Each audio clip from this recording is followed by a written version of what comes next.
It started as a normal trip, the kind you don't think twice about. A simple flight from Atlanta to Chicago on a perfect fall morning. Clear skies, cool air, everything exactly the way it should be. And that's what made what happened next feel so wrong, because nothing about that day gave even the smallest warning that I was about to get stuck in something I couldn't control. At 11:05 a.m., I left my house with music playing in my ears, walking toward the train like I had done so many times before, calm, relaxed, completely unaware that I wouldn't reach Chicago the way I planned. And by 12 with a delay notification, my 1:40 p.m. flight pushed to 5:40 p.m., which felt annoying but manageable.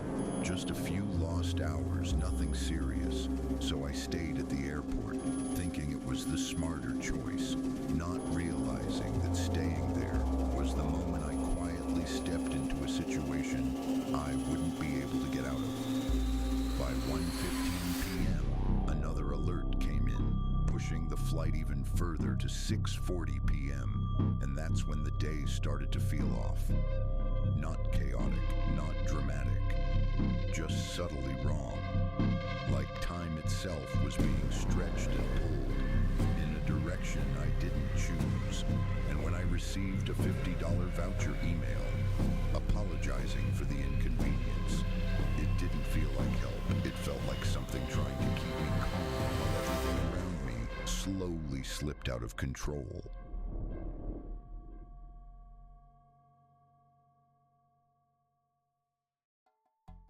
At 6 p.m., I reached the gate and saw the screen glowing green with "on time," which didn't make sense after hours of delays. And what made it worse was the silence. No staff, no announcements, just an empty gate and a single pilot standing there, not saying anything, just present.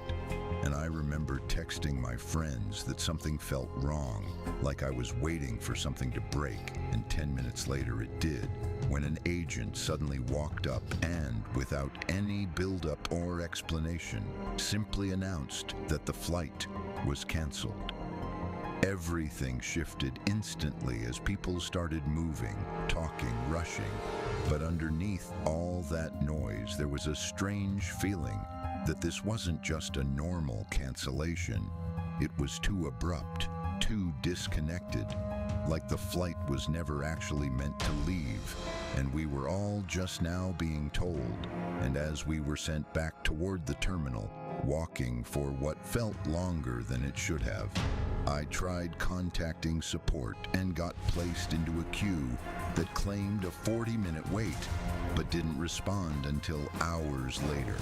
And by the time I reached the main terminal, the line for help had already wrapped around the corner, full of people stuck in the same situation, waiting without really knowing what they were waiting for. Then suddenly someone shouted for everyone to check their email. And just like that, people started running, grabbing their bags and rushing off as if they had been handed an escape. And when I checked mine, I saw it too. A rebooking on a flight through Washington leaving at 7:27 p.m. And for the first time all day, it felt like things were finally moving again, like I had found a way out. So I ran through security, pushing through crowds, watching the time tick closer and closer, holding onto the belief that I might actually make it. But when I finally reached the gate and looked up at the screen, the flight had already left at 7:24.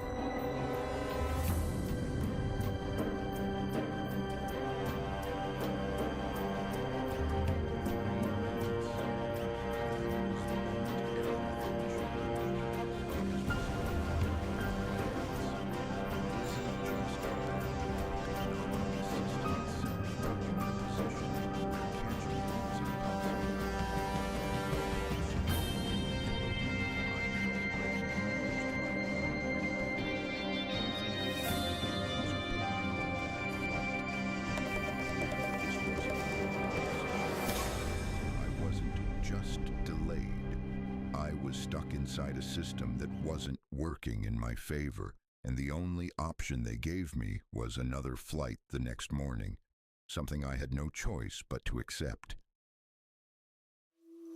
Later that night, they confirmed I was rebooked, but the app still showed the old flight. Error messages appeared no matter what I tried, as if the system refused to acknowledge the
Sometimes the scariest thing isn't a ghost or a shadow in the dark. It's the moment you realize you're stuck inside a system that decides where you go and whether you get there at all. If you have a scary or unforgettable horror story to share, send it to us on our email and let the world hear your terrifying experience.